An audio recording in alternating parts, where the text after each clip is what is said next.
இயக்குனர் சசிகுமார் தன்னோட ஸ்கூல் லைஃப்ல இருந்தே ஒரு நல்ல ஹியூமர் சென்ஸ் உள்ள ஒரு ஆளு. அதனால தன்னோட முதல் படமா ஒரு நல்ல கமர்ஷியல் காமெடி படம் எடுக்கணும் அப்படின்றது தான் அவரோட ஆசையா இருந்திருக்கு. ஆனா அவரோட முதல் படமா அமைஞ்சது சுப்பிரமணியபுரம். இந்த மாற்றத்துக்கு 2 விஷயங்கள் காரணமா அமைஞ்சிருக்கு. முதல் காரணம் தன்னோட கம்ஃபர்டபுள் ஜோன்ல இருந்து விலகி ஒரு படம் பண்ணணும் அப்படின்ற அவரது ஆசையும், 2வதா இயக்குனர் ராம்கோபால் வர்மாவுடைய சத்யா படம். இந்த படத்தை பார்த்த இயக்குனர் சசிகுமாருக்கு அதில் சொல்லப்பட்ட நேச்சுரலான கேங்ஸ்டர் விஷயங்கள் பெருசாக பாதிக்குது. அதே மாதிரி தன்னோட நேட்டிவிட்டியில் ஒரு படம் பண்ணணும்னு நினைக்கிறாரு. அந்த படம் தான் சுப்பிரமணியபுரம். இதில் இன்னொரு சுவாரஸ்யமான விஷயம் என்னன்னா, சத்யா படத்தோட ஸ்க்ரீன் பிளே ரைட்டரில் ஒருத்தர் அனுராக் காஷ்யப். அந்த படத்தை பார்த்து தான் இப்படிப்பட்ட படம் எடுக்கணும் அப்படின்னு எடுக்கப்பட்ட படம் தான் சுப்பிரமணியபுரம். ஆனால் தன்னுடைய தலை சிறந்த படங்களான கேங்ஸ் ஆஃப் வாசேபர் படங்களுக்கு இன்ஸ்பிரேஷன் சுப்பிரமணியபுரம் தான் அப்படின்னு அனுராக் காஷ்யப் சொல்லியிருப்பாரு. இப்படிப்பட்ட கதைக்கு இயக்குனர் சசிகுமார் தேர்ந்தெடுத்த கதைக்களம் மதுரை, காலம் 80s. இதற்கான காரணம் என்னன்னா, அந்த டைம்ல தான் அரசியல்வாதிகள் பலரும் தங்களோட அரசியல் ஆதாயத்துக்காக வேலை இல்லாத இளைஞர்களை அதிகமாக உபயோகப்படுத்த ஆரம்பிச்சாங்க. அதை மையமாக வச்சு தான் இந்த படத்தோட திரைக்கதை அமைக்கப்பட்டிருக்கும். இந்த கான்செப்டை மையமாக வச்சு எடுக்கப்பட்ட கமல்ஹாசனுடைய சத்யா படம் வெளியான வருஷம் 1988 அப்படின்றது கூடுதல் சுவாரஸ்ய தகவல். இது ஒரு பீரியட் படம் அப்படின்றதால மாறுவேட போட்டிக்கு போற காஸ்டியூம்ஸ் மாதிரியோ, வீட்டோட சோத்துல 80s காலகட்டத்தை சேர்ந்த போஸ்டர்ஸ் இருக்கிற மாதிரியோ சாதாரணமாக காண்பிக்காம, திரைக்கதையில சாதாரணமாக கடந்து போற வரிகள் ஒவ்வொன்றுக்கும் உயிர் கொடுக்குற வகையில் நான் உழைச்சிருப்பாங்க சுப்பிரமணியபுரம் டீம். குறிப்பாக 80s காலகட்டத்தை சேர்ந்த பஸ், ஆட்டோ, பவுடர் டப்பா, ஒயின் பாட்டில், ரேடியோவில் கேட்குற சரோஜ் நாராயணசாமி அப்படின்ற பெண்மணியோடைய குரல், சிறுபொன்மணி சாங் அப்படின்னு ஒவ்வொரு விஷயத்தையும் காட்சிப்படுத்தின விதம் வேற லெவலில் அமைஞ்சிருக்கும். திரைக்கதையில் சமீப காலமாக குறிப்பாக தமிழ் சினிமாவில் அதிகமாக பேசப்படுற ஒரு விஷயம் 3 ஆக்ட் ஸ்ட்ரக்சர். அதில் சொல்லப்படுற பிளாட் பாயிண்ட்ஸுக்கான பேசிக் ரூலை இந்த படத்தில் பிரேக் பண்ணியிருப்பாங்க. அந்த ரூல் என்ன சொல்லுதுன்னா, படம் ஆரம்பித்து 15வது நிமிஷத்துக்குள்ள ஃபர்ஸ்ட் பிளாட் பாயிண்ட், அதாவது கதையுடைய முக்கிய நிகழ்வு ஆரம்பிக்கணும் அப்படின்றது தான். ஆனால் இந்த படத்தில் எந்த எதிர்பார்ப்பும் இல்லாமல் ஃபர்ஸ்ட் டைம் படம் பார்க்கும்போது 1 மணி நேரத்துக்கு அப்புறம் தான் கேங்ஸ்டர் படத்துக்கான விஷயங்களே ஆரம்பிக்கும். அது வரைக்கும் மெல்லிய காதல், ஆழமான நட்பு, ஜாலியான வாழ்க்கை அப்படின்ற மாதிரி தான் கதை நகர்வு அமைஞ்சிருக்கும். இது ஒரு ஃபீல் குட் உணர்வை தான் பார்க்குறவங்களுக்கு கொடுக்கும். இந்த விதிமீறல் நான் எந்த ரூல்ஸையும் மதிக்க மாட்டேன் அப்படின்னு வீம்புக்காக செய்யப்பட்டதா இல்லாமல் கதையோட சுவாரஸ்யத்துக்காக எந்த விதியையுமே உடைக்கலாம் அப்படின்ற வகையில் அமைஞ்சிருக்கும். அடுத்ததா இந்த படத்துடைய கதாபாத்திர வடிவமைப்பு. நாயகன், புதுப்பேட்டை, ஆரண்யகாண்டம், இந்த படங்கள் எல்லாமே சர்வ நிச்சயமா தமிழ் சினிமாவுடைய தரமான படைப்புகள் அப்படின்றதுல எந்த மாற்று கருத்தும் இல்லை. ஆனால் அந்த படங்களுடைய கேங்ஸ்டர் கதாபாத்திரங்கள் என்னதான் நம்பகத்தன்மையோட அற்புதமாக படைக்கப்பட்டிருந்தாலும் அந்த கதாபாத்திரங்கள் செய்கிற செயல்களுக்குள்ள ஒரு ஹீரோயிக் பர்ஃபார்மன்ஸ் கண்டிப்பாக இருக்கும். குறிப்பாக அந்த கதாபாத்திரங்கள் வெற்றியடையும் போதும் கொலை பண்ணும் போதும் நம்மள அறியாமல் ஒரு கூஸ் பம்ப் உணர்வுகள் நிச்சயமாக உருவாகும். இந்த ஒரு விஷயம் அவங்கள ஒரு லார்ஜர் தென் லைஃப் கேரக்டராக நம்மளை உணர வைக்கும். இந்த விஷயத்தில் சுப்பிரமணியபுரம் படத்தில் வர்ற அழகன், பரமன் கேரக்டர்ஸ் நம்மளோட அதிகமாக கனெக்ட் ஆகிருக்கும். கேங்ஸ்டர்ஸ் அப்படிங்கிறவங்க உன்னையும் என்னையும் மாதிரி சாதாரண மனுஷங்க தான் அப்படிங்கிறத உணர்த்தியிருக்கும். அவங்க கொலை பண்ணும் போதும் தவறான வழியை தேர்ந்தெடுக்கும் போதும் அவங்க மேலே ஆடியன்ஸுக்கு ஒரு பரிதாபம் தான் இருக்கும். அழகர் தன்னோட உயிரை காப்பாற்றுறதுக்காக ஒரு பொண்ணோட காலில் விழுந்து கெஞ்சுற சீனையும், அதுக்கப்புறமா அதை நினைச்சு பரமன் கிட்ட சொல்லி கோவப்படுற சீனையும் இதுக்கு உதாரணமாக சொல்லலாம். இந்த படத்தோட மெயின் எமோஷன் துரோகம். இந்த துரோகம் அப்படின்ற விஷயம்தான் கதையுடைய ஒவ்வொரு நகர்வுக்கும் முக்கியத்துவம் வாய்ந்ததாக அமைஞ்சிருக்கும். கனகு அழகர் பரமனுக்கு செய்கிற துரோகத்தில் ஆரம்பிக்கிற கதை, துளசி அழகருக்கு செய்கிற துரோகம், காசி பரமனுக்கு செய்கிற துரோகம் அப்படின்னு போய் முடியும். துளசி தனக்கு துரோகம் பண்ணிட்டான் அப்படின்னு நினச்சதுமே அழகர் செத்துருவான். அதுக்கப்புறம் வாங்குற கத்தி குத்தி எல்லாமே ஒரு வழியே கிடையாது அப்படின்ற வகையில் அமைக்கப்பட்ட அந்த காட்சி ஒரு வலிமிக்க காட்சி கவிதையாக அமைஞ்சிருக்கும். பொண்ணு பின்னாடி சுத்தினா இதுதான் கதி அப்படின்னு பரமனும் ஆடியன்ஸும் ஒரே நேரத்தில் நினச்சிக்கிட்டு இருக்கும்போது, காசியால் பரமனுக்கு செய்யப்படுற துரோகம் அப்படின்றது பொண்ணால் மட்டும் வரக்கூடியது கிடையாது, அது எந்த நேரத்துலையும் எந்த ரூபத்திலையும் வரும் அப்படிங்கிறத பரமனுக்கும் ஆடியன்ஸுக்கும் உணர்த்துற வகையில் அமைஞ்சிருக்கும். இந்த விஷயம் லவ் பண்ணுற பொண்ணை துரோகியாக காட்டிட்டாங்க, ஸோ சிங்கிள் பசங்களும் லவ் ஃபெயிலியர்ஸும் இதை கொண்டாடலாம் அப்படின்ற ஒருதலை பட்ச மனநிலையில் மண்ணை போடுறது மூலமாக கரெக்டாக ஸ்க்ரீன் பிளேவை ஹேண்டில் பண்ணியிருப்பாரு இயக்குனர் சசிகுமார். இந்த படத்தில் அழகர், துளசி சந்திக்கிற காதல் காட்சிகள் அப்படின்னு பார்த்தா அந்த ப்ரீ கிளைமேக்ஸ் போர்ஷனையும் சேர்த்து அதிகபட்சமாக 4 முதல் 5 காட்சிகள் வரை தான் இருக்கும். ஆனால் படத்தோட ப்ரீ கிளைமேக்ஸ் முன்னாடி வரைக்கும் வன்முறைக்கு நிகராக காதல் காட்சிகளும் நிரம்பி இருக்கிறதுக்கு காரணம் அதில் இடம்பெற்ற 2 காதல் சம்பந்தப்பட்ட பாடல்களும் அதற்கான இசையும் தான். கரெக்டான சிச்சுவேஷனில் இடம்பெற்ற பாடல்கள் திரைக்கதைக்கு நடுவில் ஒரு அழகிய சிறுகதை உணர்வுகளை ஆடியன்ஸுக்கு தந்திருக்கும். இந்த விஷயங்களுக்கெல்லாம் மூலகர்த்தா இசையமைப்பாளர் ஜேம்ஸ் வசந்தன். தனது இளமை பருவத்தில் பல வழிகளில் தன்னோட ரசனையை உயர்த்தி ஒரு மியூசிக் டீச்சராக மட்டும் இல்லாமல் தனக்கு ஒரு மென்டராகவும் இருந்த ஜேம்ஸ் வசந்தன் அவர்களை தன்னோட முதல் படத்துக்கு இசையமைப்பாளராக அறிமுகப்படுத்தி அதில் பெரிய அளவில் வெற்றியும் பெற்றிருப்பார் இயக்குனர் சசிகுமார்.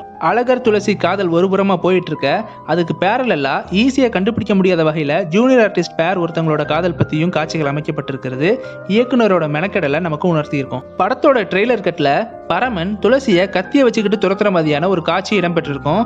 ஆனால் படத்தில் அந்த காட்சி காட்சி இருக்காது. இதுக்கு ரீசனா இயக்குனர் சசிகுமார் அவர்கள் சொன்ன விஷயம், இந்த சீன் ஸ்கிரிப்ட்லேயே கிடையாது. ஆனால் அந்த காட்சியை எதிர்பார்த்து மக்கள் தியேட்டரில் உட்காந்துருக்கும் போது தான் காசியை கொலை பண்ணிட்டு போகிற டும்காவுடைய எமோஷனை முழுசாக பார்த்து ஆடியன்ஸால் ஃபீல் பண்ண முடியும். இல்லைனா டும்கா நடக்க ஆரம்பிக்கும் போதே படம் முடிஞ்சிருச்சு அப்படின்னு ஆடியன்ஸ் கிளம்பிடுவாங்க. அதனால தான் ட்ரெய்லரில் அந்த காட்சி வைக்கப்பட்டதா சொல்லியிருப்பாரு இயக்குனர் சசிகுமார். இதே மாதிரி படத்தோட கிளைமேக்ஸில் அழகர் துளசி காதல் உடையிற இடத்த கதை சொல்லும் போது ஜெய் சுவாதி கிட்ட இயக்குனர் சசிகுமார் சொல்லலை. இதுக்கு ரீசன் என்னன்னா, கதையுடைய முடிவு சுவாதிக்கு தெரிஞ்சா கண்கள் இரண்டால் பாட்டில் வர துளசிக்கும் அது தெரிஞ்சிடும். அப்படி தெரியும் பட்சத்தில் அந்த பாட்டில் துளசியுடைய கண்கள் க்ளோஸ்அப்பில் காட்டும்போது அதில் அந்த வலி அவங்கள அறியாமையே வெளிப்பட்டுரும். அது தெரியாததால தான் அந்த பாடலில் துளசியோட கண்கள் அவ்வளோ அழகா இருக்கு அப்படின்னு சொல்லியிருப்பாரு இயக்குனர் சசிகுமார். இப்படி ஆடியன்ஸுடைய பல்ஸையும் நடிகர்களுடைய மனநிலையையும் முழுசா புரிஞ்சுக்கிட்டு ஒர்க் பண்ற இயக்குனர் சசிகுமாரோடைய திறமை வேற லெவல் அப்படின்னு தான் சொல்லணும். 1978 அவள் அப்படித்தான் அப்படின்ற படம் மூலமா தமிழ் சினிமாவில் மிகப்பெரிய தாக்கத்தை ஏற்படுத்தின ஒரு இயக்குனர் ருத்ரையா. இப்போவும் அந்த படம் ஒரு கல்ட் கிளாசிக் படமாக இருக்குது. அடுத்ததாக 1980 கிராமத்து அத்தியாயம்னு ஒரு படம் எடுக்கிறாரு. ஆனால் அந்த படம் எந்த வகையிலையும் பெருசாக பேசப்படாத படமாக அமையுது. அதனால தானே என்னமோ அடுத்தடுத்து சில முயற்சிகள் எடுத்தாலுமே 2014 வருஷம் அவர் இறக்குற வரைக்கும் வேறு எந்த படமுமே இயக்கலை. அது தமிழ் சினிமாவுக்கும் பெரிய இழப்பாக அமைஞ்சிருக்கு. இந்த மாதிரியான ஒரு நிலைமை இயக்குனர் சசிகுமார் அவர்களுக்கு ஏற்பட்டு விடக்கூடாது. ஏன்னா 2008 வசூல் ரீதியாகவும் விமர்சன ரீதியாகவும் பெரிய தாக்கத்தை ஏற்படுத்தின சுப்பிரமணியபுரம் படத்துக்கு அப்புறமா அடுத்த வருஷமே ஈசன் அப்படின்ற படத்தை டைரக்ட் பண்ண சசிகுமாருக்கு அந்த படம் சொல்லிக்கிற அளவுக்கு அமையலை. அடுத்தடுத்த வருஷத்தில் உச்சக்கட்ட வெற்றியையும் மோசமான தோல்வியையும் சந்திச்சதாலவோ என்னமோ அடுத்தடுத்து ரிலீஸ் ஆன சசிகுமார் படங்களில் டைரக்டர் சசிகுமார் அப்படின்ற விஷயத்தை நம்மளால் பார்க்க முடியறதில்ல. என்னதான் ஆடியன்ஸ் ஒரு வெற்றிகரமான நடிகராக சசிகுமார் அவர்களை ஏற்றுக்கிட்டாலும் ஒரு இயக்குனராக தான் அவர்கிட்ட இன்னும் அதிகமாக எதிர்பார்க்குறாங்க. அதை புரிஞ்சுக்கிட்டு சசிகுமார் அவர்கள் மீண்டும் இயக்குனர் அவதாரம் எடுப்பார் அப்படின்ற நம்பிக்கையோட இந்த வீடியோவை நான் முடிக்கிறேன். ஆக்டர் அஜித் அவர்களுடைய நம்பர் 1 ஸ்டாருக்கான கனவையும் வெறியையும் பக்கத்திலிருந்து பார்த்த இயக்குனர் சரண் அவர்களுக்கு உருவான கரு தான் வட்டாரம் திரைக்கதையுடைய அடிப்படையே. ஆனால் இந்த கதையை அஜித் கிட்ட இயக்குனர் சரண் அவர்கள் அப்ரோச் பண்ணலை. அதுக்கான காரணமாக சரண் அவர்கள் சொல்கிறது, இந்த ஐடியா உருவாகும் போது அஜித் அவர்கள் இருந்த உயரத்தை விட இந்த படம் தொடங்கும் போது அஜித் இருந்த உயரம் ரொம்பவும் அதிகம். அதனால் ஒரு வளரும் நடிகருக்கு தான் இந்த கதை பொருந்தும் அப்படிங்கிறது தான். பொதுவாகவே ஒரு திரைக்கதையை A to Z முடிச்சுட்டு பவுண்டட் ஸ்கிரிப்டோட தான் படப்பிடிப்பை தொடங்கணுன்ற விதி தமிழ் சினிமாவில் பரவலாக வலியுறுத்தப்படுது. அதில் பெரும்பான்மையாக உண்மையும் இருக்குது. இந்த விதியை பயன்படுத்தாத பல திரைக்கதைகள் மோசமாக இருக்கிறதையும் நம்மளால் பார்க்க முடியும். இதில் சில விதிவிலக்குகளும் இருக்குது அப்படிங்கிறத மறுக்க முடியாது.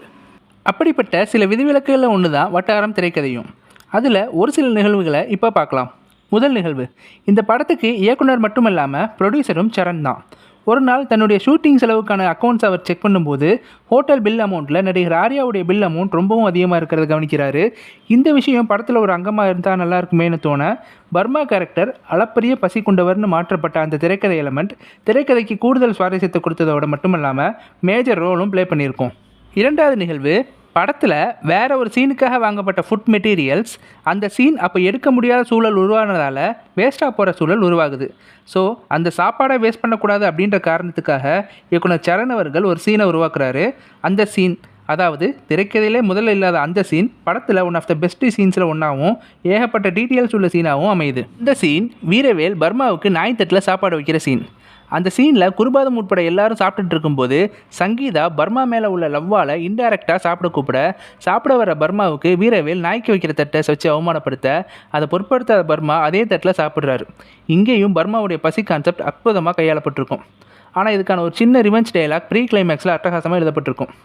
இந்த சமயத்தில் குருபாதத்துக்கு வர காலுக்காக ஒரு சீக்ரெட் டீட்டெயில்ஸ் பற்றி குருபாதம் வீரவேல் கிட்ட கேட்க வீரவேல் பண்ண கேர்லெஸ் மிஸ்டேக்கால் அந்த டீட்டெயில்ஸ் பர்மாவுக்கு தெரிய வந்து அதை பப்ளிக்காக சொல்ல பர்மா மேலே இருந்த ரெஸ்பெக்ட் குருபாதத்துக்கு அடுத்த லெவலுக்கு போகுது. அடுத்ததாக இந்த படத்தில் வர குருபாதத்துடைய கேரக்டர் ஸ்கெட்ச். முதல்ல நடிகர் ரகுவரன் அவர்களுக்காக 100% நெகட்டிவ் ரோலாக இருந்த குருபாதம் கேரக்டர் நெப்போலியன் அவர்கள் உள்ளே வந்ததுக்கப்புறம் அவர் கேட்டுக்கொண்டதற்கு இணங்க ஒரு கிரே ஷேட் கேரக்டராக மாற்றி அமைக்கப்படுது. குறிப்பாக ஒருத்தன் காலை பிடிச்சி இன்னொருத்தன் வாழக்கூடாது அப்படின்ற கொள்கையை சொல்லலாம். இதை மேலும் சுவாரஸ்யப்படுத்துகிற விதமாக படத்துடைய மேஜர் சீனான பர்மாவுடைய அப்பா அடித்து அவமானப்படுத்துகிற மூமெண்ட் குருபாதத்துடைய உத்தரவாக இல்லாமல் அங்கே இருக்கிற அடியாட்களோட முடிவாக உருவாக்கப்பட்டிருக்கும். இந்த விஷயம் குருபாதம் அவர்களுக்கு தெரியாததால தான் பர்மா திரும்பி குருபாதத்துக்கிட்ட வரும்போது பெரிய அளவிலான சந்தேகம் குருபாதத்துக்கு வந்திருக்காது. இப்படி பல சுவாரஸ்யமான விஷயங்கள் நெகட்டிவ் ஷேர் கேரக்டரை கிரேட் ஷேராக மாற்றினதில் திரைக்கதைக்கு உதவி இருந்தாலும் பர்மாவுக்கும் குருபாரத்துக்கும் நடுவில் கான்ஃப்ளிக்டை உருவாக்க இந்த விஷயங்கள் போதுமானதாக அமையாமல் போக அதுக்கு இயக்குனர் சரண் அவர்கள் எடுத்த மாஸ்டர் ஐடியா தான் இந்த கதையை ஒரு ஸ்பெஷல் படமாக மாற்றுறதுக்கு பெரிய அளவில் உதவுச்சு. அதாவது ஆரம்பத்தில் ஒரு பெரிய பிஸ்னஸ் டைக்கூனாக மட்டுமே உருவாக்கப்பட்டிருந்த குருபாதம் கேரக்டர் பின்னர் மேஜர் கான்ஃப்ளிக்ட்காக பர்மாவுடைய லோக்கல் வெப்பன் டீலிங் பிஸ்னஸ்க்கு முரண்பாடாக இன்டர்நேஷ்னல் வெப்பன் டீலர், அதாவது 2 கவர்மெண்ட்டுக்கே லீகலாகவும் இல்லீகலாகவும் வெப்பன் டீலர் பிஸ்னஸ் பண்ணுறவராக வடிவமைக்கப்பட்டிருக்கும். அதோட ஃபேக் போலீஸ் இன்ட்ராகேஷனுக்கு அப்புறமா குருபாதம் பர்மா கிட்ட தான் பிஸ்னஸ் பற்றி சொல்லும்போது, நீ போலீஸ்கிட்ட எங்களுக்கு எதிராக பேசியிருந்தா யோசிக்காமல் உனக்கு கொண்டிருப்போன்னு சொல்கிற டைலாக் கிளைமேக்ஸில் குருபாதத்துடைய மரணத்தை நியாயப்படுத்தியிருக்கும். அடுத்த பாயிண்ட், ஆரம்பத்தில் பர்மாவுக்கு சங்கீதா மேலே காதல் இல்லாத மாதிரியும் லவ் தன்னுடைய லட்சியத்துக்கு இடைஞ்சலாக இருக்கும்னு காதலை எதிர்க்கிற மாதிரியும் தான் காட்சிகள் அமைக்கப்பட்டிருக்கும். ஆனால் திரைக்கதையுடைய சப்டெக்ஸ்ட் சங்கீதாவை கல்யாணம் பண்ணாலே தன்னால் குருபாதம் இடத்த ஈஸியாக ரீச் ஆக முடியுன்றதை உணர்ந்த பர்மா அந்த குறுக்கு வழியை விட்டுட்டு தன்னோட இன்டெலிஜென்ஸாலையும் வழியாலையும் உண்டாகிற வழியில் தன்னுடைய லட்சியத்தை அடைவான் அப்படின்ற வகையில் எழுதப்பட்டிருக்கும். அதனால தான் ஆரம்பத்தில் இருந்தே சங்கீதா மேலே இருந்த லவ்வை பர்மா ரிஜெக்ட் பண்ணியிருக்கிறான் அப்படிங்கிறத ப்ரீ கிளைமேக்ஸில் லிஃப்ட் சீன்லையும் குருபாதத்துடைய இடத்தை அடைஞ்சதுக்கப்புறம் சங்கீதா மேலே உள்ள லவ்வை கிளைமேக்ஸில் வெளிப்படுத்துறதையும் சட்டிலாக சொல்லியிருப்பார் இயக்குனர் சரண். படத்தோட ஆரம்பத்தில் பர்மா சிசேரியன் மூலமாக பிறக்கிறத கேங்ஸ்டர் லைஃபோட தொடர்பு படுத்தியும் தன் தாயோட இறப்பை தன் பசியோட தொடர்பு படுத்தியும் இருக்கிற அந்த டைலாக் மட்டுமே படத்துடைய ஒட்டுமொத்த தீமையும் உச்சக்கட்ட அழுத்தத்தோட பதிவு செஞ்சுருக்கும். இந்த படம் புரோட்டாகனிஸ்ட் பர்மா சாதாரண லோக்கல் வெப்பன் டீலராக இருந்து எப்படி இன்டர்நேஷ்னல் டீலராக மாறினான் அப்படின்ற சிம்பிள் ஒன்லைனராக இருந்தாலும் அந்த கேரக்டர் ஸ்கெட்ச் தான் இதை ஒரு தரமான கமர்ஷியல் சினிமாவாக மாற்றுது. ஆல்ரெடி நம்ம பார்த்த பசின்ற விஷயம் மட்டும் இல்லாமல் கன் பற்றின புக்ஸ் தமிழில் வராததுனால தமிழ் படிக்க கற்றுக்கல, ஆனால் இங்கிலீஷ் படிக்க தெரியும்னு சொல்கிறது, எவ்வளோ பெரிய இக்கட்டான சூழ்நிலையை நிதானமாக கையாளுறது, புத்திசாலித்தனமான மூவால் அடுத்தடுத்து வளர்றதுன்னு சொல்லிக்கிட்டே போகலாம். குறிப்பாக ரொம்ப பெரிய பிரச்சனைகளை சாதாரணமாக வெவ்வேறு எமோஷனலில் அசால்ட்டாக செய்கிறது ஒரு யூனிக் டச்சாக அமைஞ்சிருக்கும். உதாரணமாக ஐராவை கொன்று போலீஸை மிரட்டுற சீனில் ரிலாக்ஸாகவும், லிஃப்ட்டில் ஏகே சாமியுடைய பையனை கொன்று வீரவேலை மிரட்டுற சீனில் பயங்கர ஃப்ரஸ்ட்ரேட்டாகவும், தன்னை பற்றின உண்மையை தெரிஞ்சுக்கிட்ட இன்ஸ்பெக்டரை அதிரடியாகவும், கடைசியாக குருபாதத்தை ஜெயிக்கிற சீனில் உச்சக்கட்ட வெறி அப்படின்னு தன்னோட கோலை அடையிற பயணத்தில் பல டைமென்ஷன் உள்ளடக்கிய கேரக்டராக பர்மாவை வடிவமைச்சிருக்கிறது படத்துடைய இன்டென்சிட்டியை பல மடங்கு உயர்த்தியிருக்கும். இப்பேற்பட்ட வித்தியாசமான, அதே நேரத்தில் இன்டென்ஸான, அதே சமயம் பலருக்கும் பிடிச்ச வகையில் எடுக்கப்பட்ட இந்த படைப்பு வெளியான சமயத்தில் பாக்ஸ் ஆஃபீஸ் ஃபெயிலியரை சந்தித்தது ஒரு வியப்பு தான். ஆனால் இப்போவும் இயக்குனர் சரண் அவர்களுடைய மாஸ்டர் பீஸ் மூவி இதுதான் அப்படின்னு பலராலும் கொண்டாடப்பட்டு வருது. ஸோ இதுதான் நான் உங்ககிட்ட ஷேர் பண்ணணும்னு நினச்ச வட்டார மூவி பற்றின என்னுடைய அனலைசிஸ்.